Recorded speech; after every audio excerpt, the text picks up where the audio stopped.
Hello, everybody. This is your host, Diana Staley, and this is the Reinvention Room. So everybody starts over at some point or another in their lifetime. The question is, what do you build next? That's what this whole show is about. And for today, our very first episode, I've got the perfect person to prove it. Welcome to the Diana Staley Show. Today, I want to welcome Nashville songwriter and LA music veteran Eddie Reisner, who is a former member of Three Dog Night and who is proud to share the national release of his new epic patriotic video and stirring song, Let America Roll, just in time to honor and be a part of America's 250th birthday celebration. I want to introduce Eddie Reisner. Welcome to the show, Eddie. Well, thank you. Hello, Diana. Thank you for such a stirring introduction there. Well, you're welcome. So my first question is basically you've crossed paths, Eddie, with everyone from Elton John to Martin Scorsese to Buzz Aldrin. Looking back at where it all started, how did you get involved in the world of entertainment? Well, I guess you could go back to grade school with that when they had the talent shows. We used to have a talent show, and I grew up in Nashville, or a little suburb of Nashville called Madison, Tennessee. And we all went to a little school there called Neely's Bend. And interestingly enough, the Opry family, when I say Opry, I'm speaking of the Grand Ole Opry, many members of the Grand Ole Opry lived in our neighborhoods. We had the Carter sisters, which would be June Carter. Many people would recognize her from being married to Johnny Cash, and Helen Carter and Anita Carter and Mother Maybelle, which Johnny Cash always referred to. They all lived in the same neighborhood, Furlan Husky, all those people, and they would have a talent show, and many of those people that played with the big artists would come and donate their time for the talent show and judge us young kids or grade school kids based on our talent, or whether we had the ability to walk on the stage and have any sort of entertainment gene available to us to where we might have a career. And of course, we'd get a little trophy if we won something. If we didn't win anything, it was still fun to walk on the stage and play. And I played saxophone, so I walked out and I can't recall whether I won anything or not, but I did my best, and I've been doing my best ever since. Well, I just learned something new. I didn't know that you played the saxophone. I know you're an amazing piano player, but I didn't know that about you. I'm sure I'm going to learn a lot here. I've known you for a long time, Eddie, but I'm sure I'm going to learn a lot here.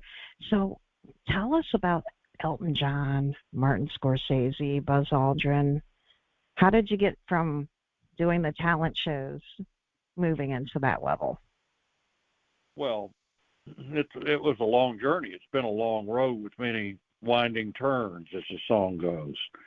After the talent shows, we moved to Hendersonville, Tennessee, and there were even more talented people there.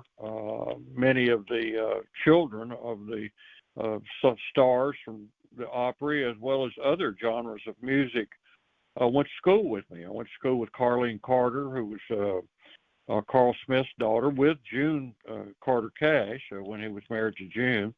And Carlene was in our school, and Robbie Osborne, who was the son of the Osborne brothers, and many, many other.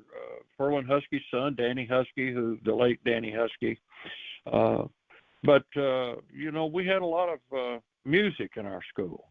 And so I was in band playing that saxophone that I learned how to play, I mentioned earlier.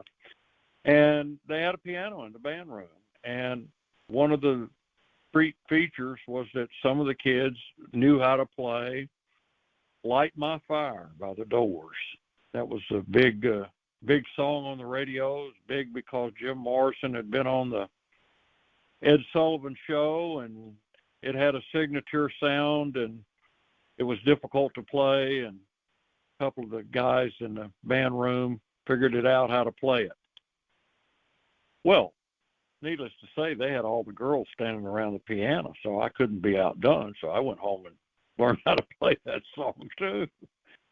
So by doing that, it was a great musical education, and it opened up a lot of musical horizons for me, not only with the Doors and bands of that era, but also different genres of music, from Vaughn Monroe to the Beach Boys to, just the modern combos that were going on at that time, and a lot of the soul and rhythm and blues artists.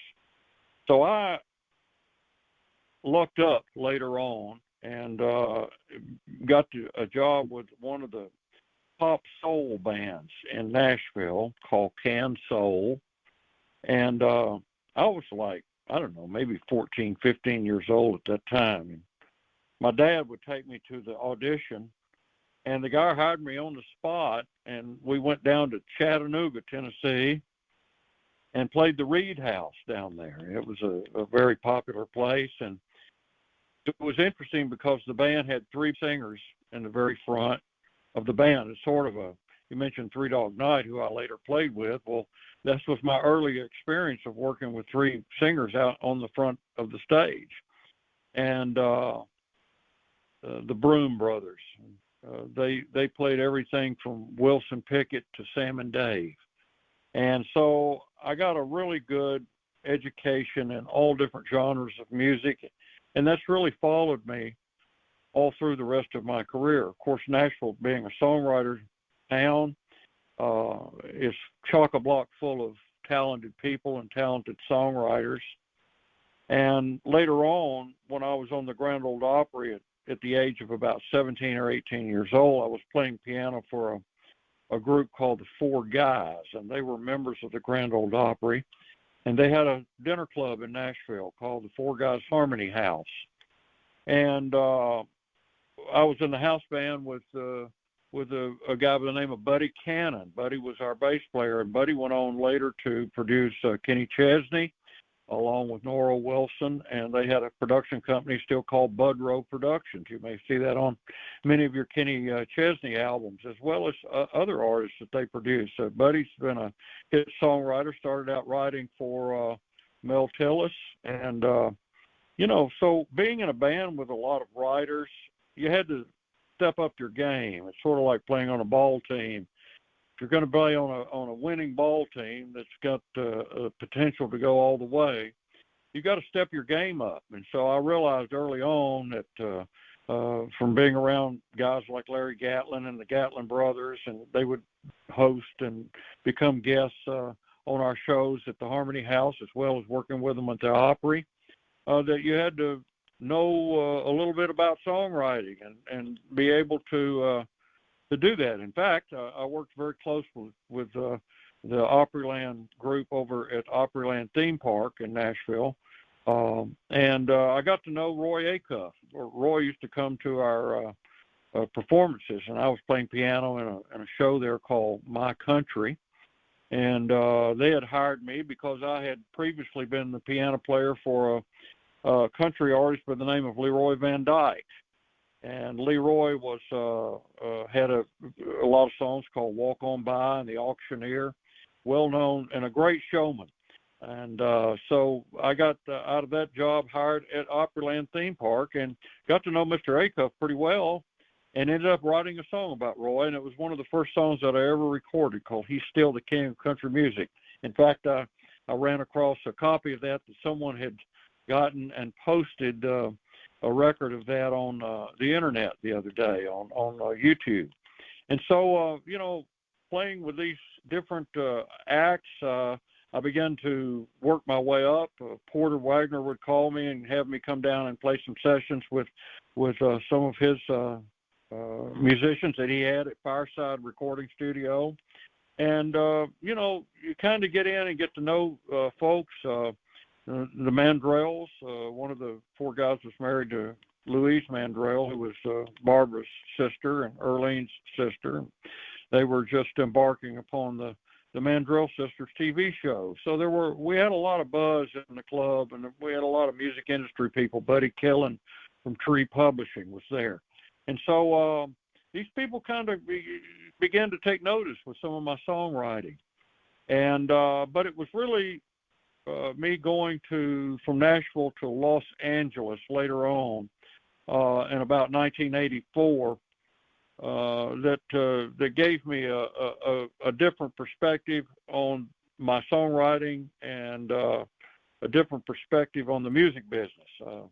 I had gotten an endorsement with Kawai Pianos, and went out to have a MIDI, what they call MIDI, musical instrument digital information kit.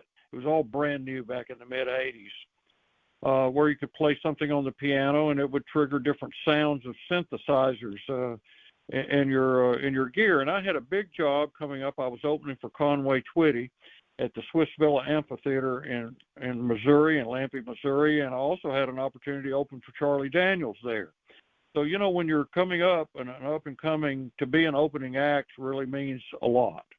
And I wanted to do the best I could, so I ended up getting an endorsement with Kawai, and my manager at the time, Wilson Frazier, and I drove this piano that I had out to California to get a MIDI kit installed in it.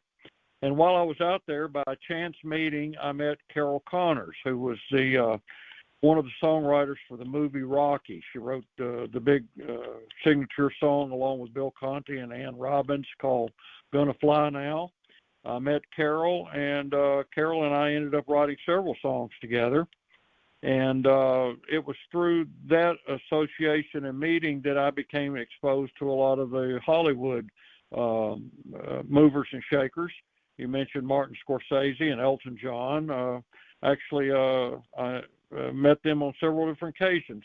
Occasionally I would get invited to the Oscars or an Oscar party, and that's where I met Martin Scorsese for the year that he won the Best Director for The Departed with Leo DiCaprio.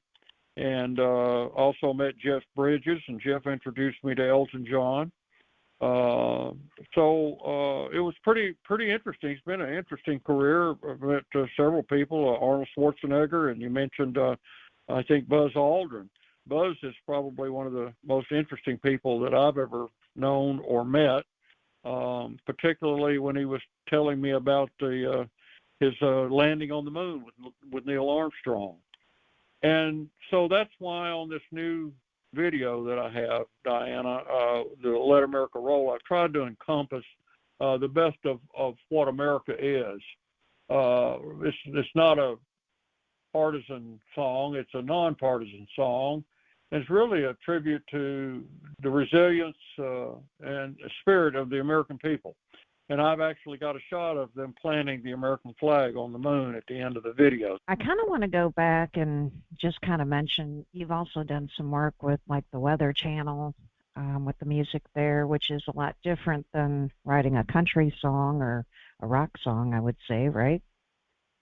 Well, music's music, you know. When you play in a band, you got to learn how to play all different styles. And so that opportunity came about through my association with broadcast music as a writer for BMI. And I came about that opportunity by being just having to be kind of in the right place at the right time one afternoon, playing piano bar in Nashville. And Jerry Reed's manager walked in, Harry Warner, and Harry signed me to an agreement, a songwriting agreement with Jerry Reed's Vector Music, and I wrote for Jerry's company for quite a while.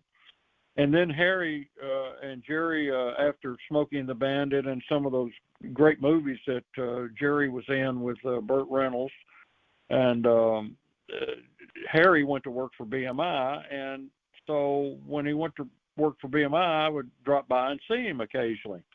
And I'd been working on an idea for a song, and one of the fellows across the hall happened to hear some tapes that I had been playing for Harry, and came over and said, well, you know, you need to send that down to the folks at the Weather Channel. And so I did. And the next thing you know, over a course of time, I became probably one of the best played artists on that channel, along with some pretty stout jazz musicians, the Rippingtons and Lee Ritenour and some of those people. So I had to be fairly eclectic in my playing and know a lot about a lot of different styles. And that's when I got the call to work for Three Dog Night, when Corey Wells, who I'd known since my teenage years, called me. He asked me if I could fill in for their original keyboard player, Jimmy Greenspoon, and so I did. Jimmy was battling some health issues at the time, and so I would fill in for him when he was unable to make the shows for whatever reason, and then later on he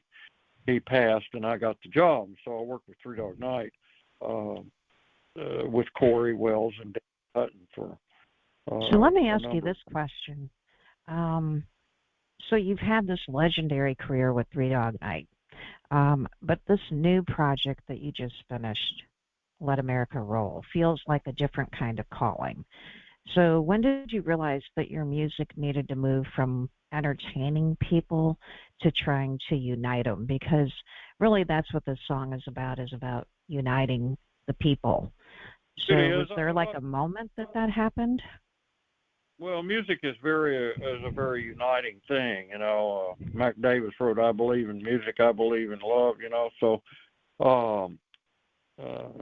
music is a very universal language, and it does help to reunite people. I'm not a stranger to patriotic songs. Back in the Gulf War in 1991, I had wrote a song with Jan Buckingham, who was a great award-winning songwriter in her own right.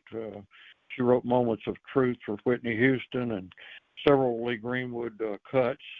So Jan and I wrote a song called Stand Your Ground, and it got a lot of airplay, particularly on the Armed Forces Radio and Television Network, on the Nashville Network. I was on the show with Ralph Emery several occasions, and so they used to have a lot of those support our troops rallies. And so when Lee Greenwood couldn't make it to sing God Bless the USA, I would go sing Stand Your Ground.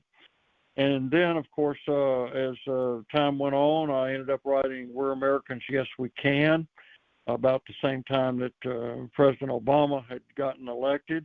And then now here we are with the Trump administration, still nonpartisan, writing a song that I think probably is one of the best songs that I've written to unite our nation, particularly here at a time when unity is foremost, of utmost importance. We absolutely not but to bring unity and hope to our nation's achievements. I mean, you know, we're celebrating 2.5 centuries of history here. So I've tried to include what's best about America and who we are as a people. We're pretty unique to the world. I would agree. So in the Reinvention room here, we talk about starting over or shifting gears, and you have done this over and over again. Such a great example for everybody. But at this stage in your life, what does reinventing your purpose feel like compared to when you first got started? Is it easier now that you're older, or do you find it more difficult? Music's never been an easy. I mean, if you get into music to make money, you might as well get out. It's not, you know, I mean, there are True. people who have made fortunes in the music business, but it's sort of like going to California in 1849 to be a gold prospector. You know, there are people who found lots of gold, and there are people that worked all their lives for a mere subsistence. But you mentioned shifting gears. I had written a song a while back for Dale Earnhardt before Dale passed, and I know that you've done some things for NASCAR yourself, and it's part of your journey. And I think it's all part of our journey. You're constantly learning and reinventing yourself. If you're not, then you're not going anywhere.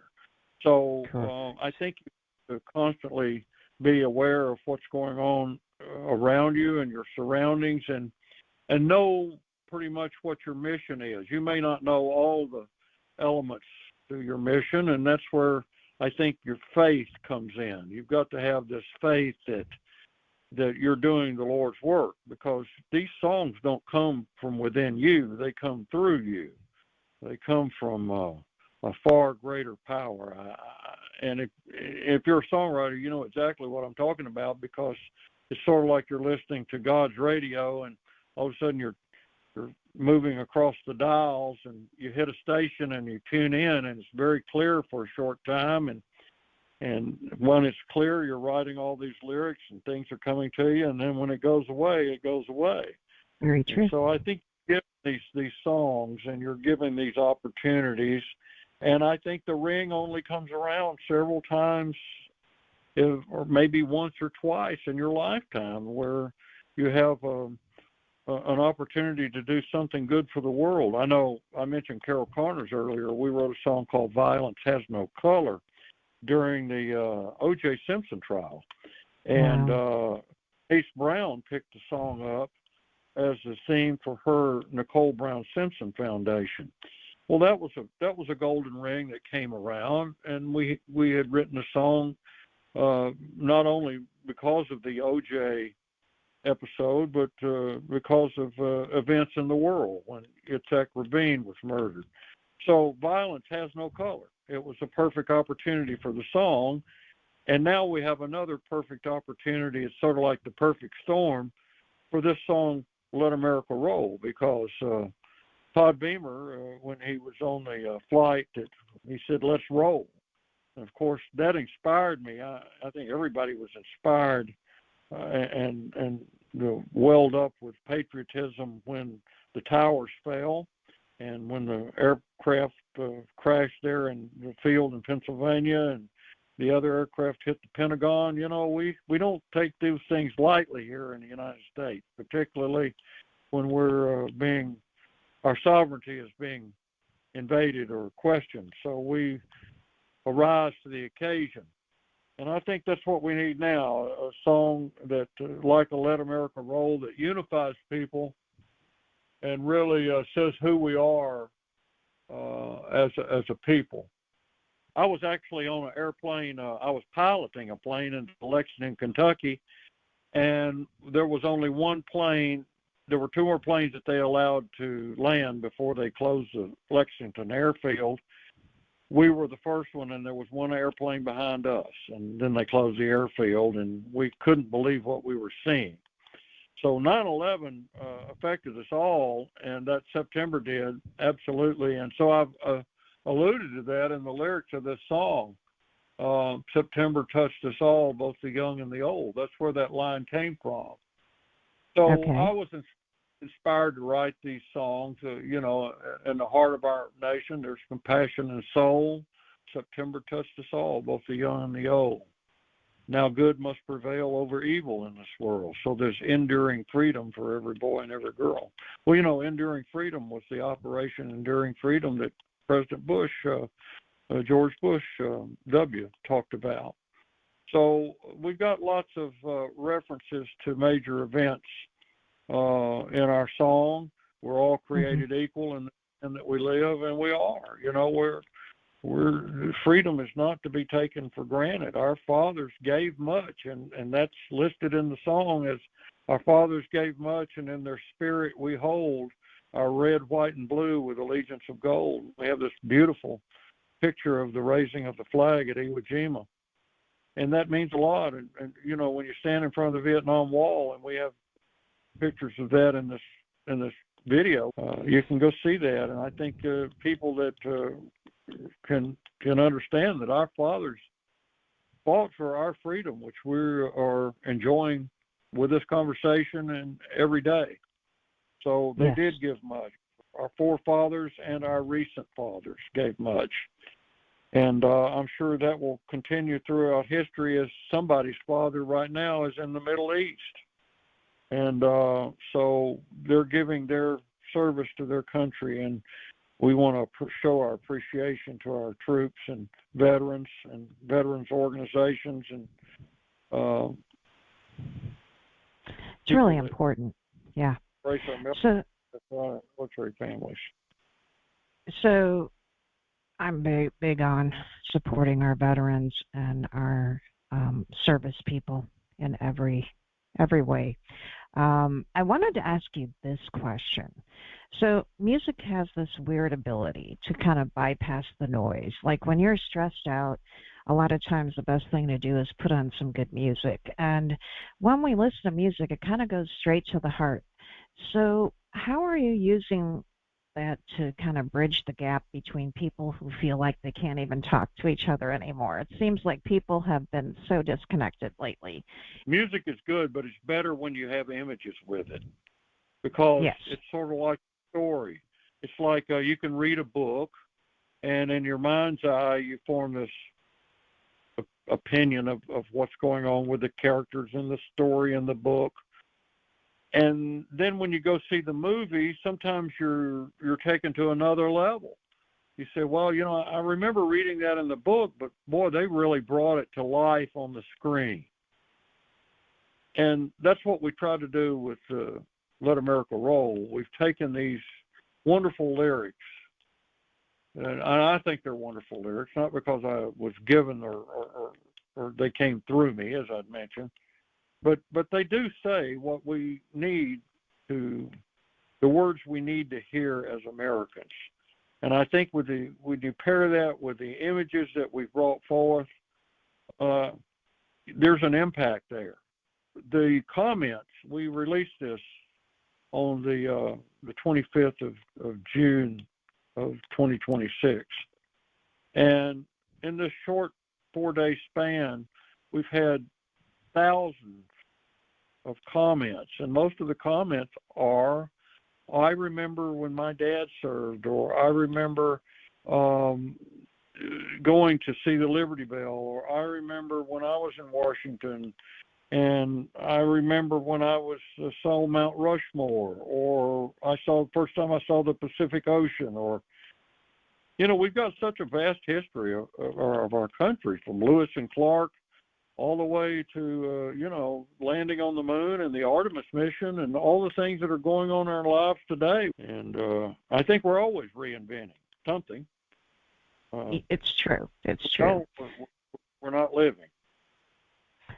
So I wanted to mention that when you first sent me the video before it was released to the public, the first reaction that I had is it really made me emotional, because it wasn't just the music. It was, like you said, the visuals that come with it. And it reminds us of different, I think, time periods in our life and our country. So it's like, what do you hope people will remember about this moment in time of the 250 years that we're celebrating on July 4th, and how Let America Roll fits into that story and tells us about, ourselves and our country? Like, what do you want people to remember during this time period?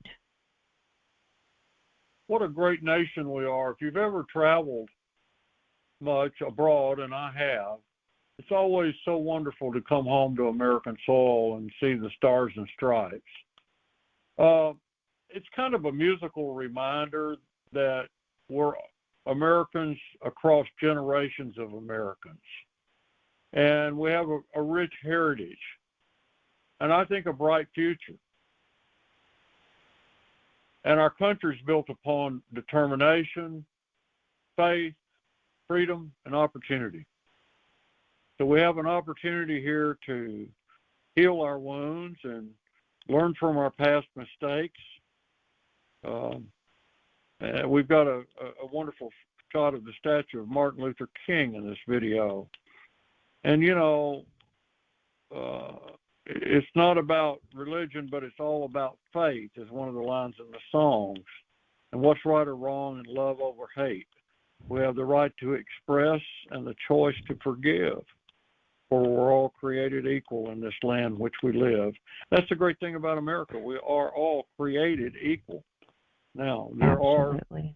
are amongst different peoples here, but that's what makes America great. I mean, if you went back to the 1900s, and there's some beautiful pictures of the Statue of Liberty in this video, in the music video. Beautiful. And I was fortunate enough to play at the rededication of the Statue of Liberty show in New York City, 1986, as the opening act for Jerry Reed and Eddie Rabbitt. And not only did they have an amazing fireworks display, but they had an amazing history lesson there. And I think if there's a lesson to be learned, it is let's learn a little bit more about the nation that was put in place by our forefathers, Thomas Jefferson and James Adams and George Washington and all of the founding fathers, and what our Constitution says and what our amendments to that Constitution are, and what the Bill of Rights says that we are, and as Thomas Jefferson wrote, we are all created equal, and we have the right to assemble, and we have these rights to be Americans, and that's what we continue to fight for. And I think this song, if it does anything, will help bring unity rather than division to our country. So you've seen multiple eras of American culture up close, right? You've been around for a while, and you've had all these experiences. And I was around during the forefathers, that's for sure. But I'm a student of American history, so I like it. So what feels different about this moment that made you say, I have to use my voice this way right now to make an impact? Like, what was that pivoting decision to just kind of all of a sudden say, I need to put the song in video out? Opportunity had met preparation. This song had been worked and reworked for a while since I've been writing on it and working on it. It's a huge production. Has lots of orchestration in it, and it's deserving of an American tribute. And I wanted it to be big and epic, and it took a while to get all these things recorded. So after I had recorded the demo on it, I ran it by a few people, but the timing just wasn't right then. But with this 250th birthday celebration, and given the circumstances that we're living under, we're just coming out of an incredible event of a pandemic. We've got the second administration of Donald Trump going on. We've got a conflict in the Strait of Hormuz. We've got a war going on, which, all these different political arenas and theaters. And what's going on here at home with people being able to afford gasoline, being able to go to the store and buy the food that they need to feed their families, the jobs. We've got lots of problems which present themselves, but Americans have always been able to solve problems. When John Kennedy made the speech that he wanted to see a man on the moon, he gave us an incredible challenge. And you know what? America rose up and met that challenge and more. We did what John Kennedy challenged us to do. So when Americans are challenged, they usually rise to the occasion. And so we've been challenged lately. We had the pandemic. And so what did we do? The companies rose to the occasion. It took them a little while, but they figured out how to prevent all of the people perishing in that pandemic. Every day is new challenges. Every day offers a new opportunity as well.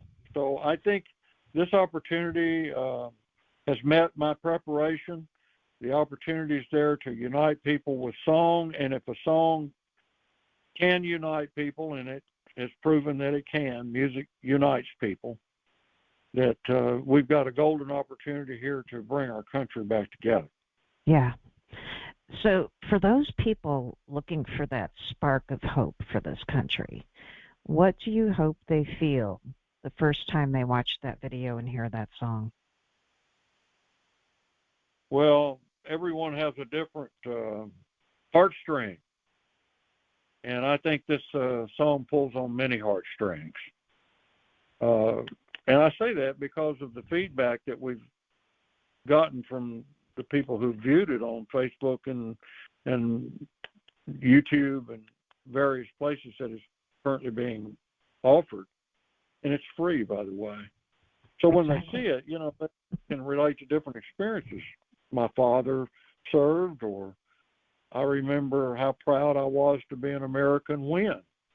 And so as Lee Greenwood's song eloquently states, I'm proud to be an American. So I think everyone that's an American will be equally proud to be an American when they see this song as well, because it's a song for the time, and it exemplifies our strengths and not our weaknesses.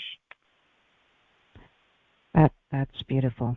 And I can tell you this, that song and video did pull directly on my heartstrings when I watched it, and it took me a moment to call you back after watching it, because it did make me emotional, because it touched on so many different areas, and just the visual with it. I think you have to see it more than once to really get the grasp of what the song's telling you.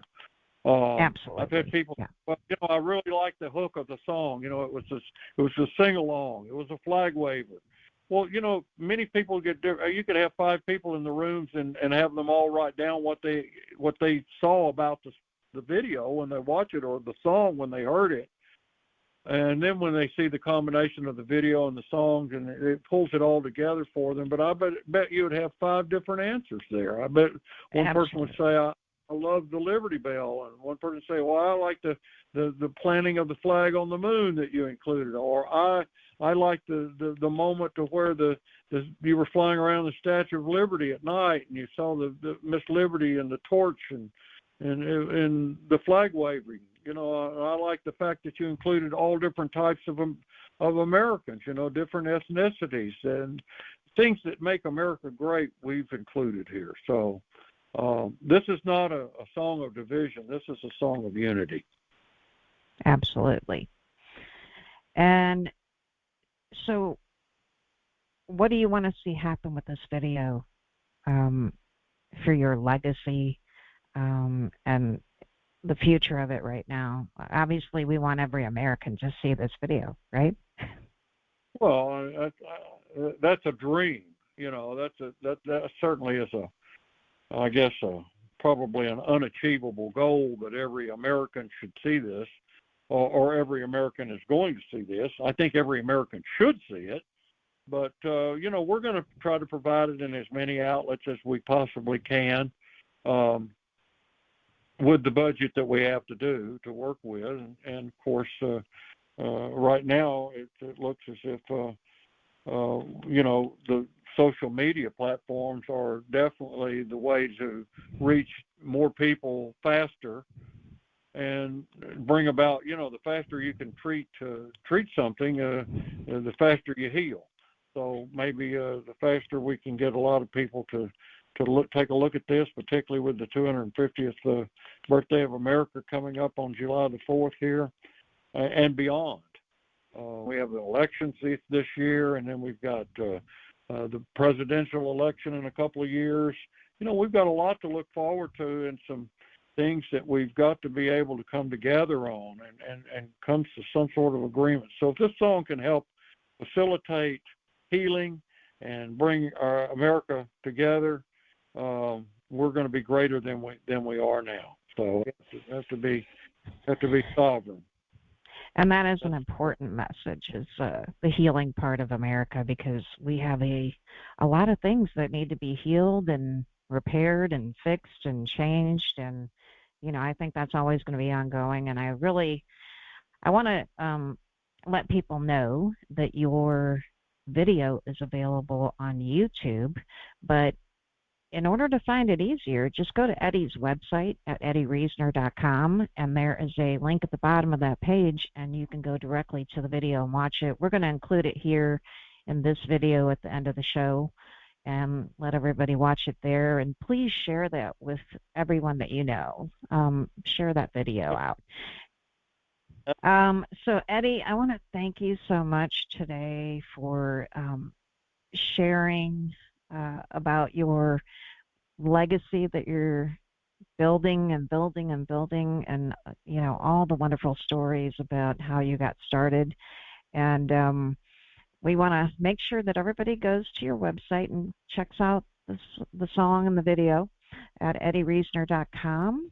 And I want to thank everyone for tuning in to the Reinvention Room. And we're obviously going to have Eddie back for some more stories later because he has lots of great stories to tell. So soon we'll have the next guest announced for next week. So you can check that out on our website at TheDianaStaleyShow.com to see who's coming up next and sign up for updates while you're on there. There's a place for your email, and put your name in there and you will get the latest updates on upcoming shows. And again, Eddie, I want to just thank you so much for sharing all of this with us and for creating this amazing song for the 4th of July celebration. Thank you for having me, Diana. Let a miracle roll and let liberty rock.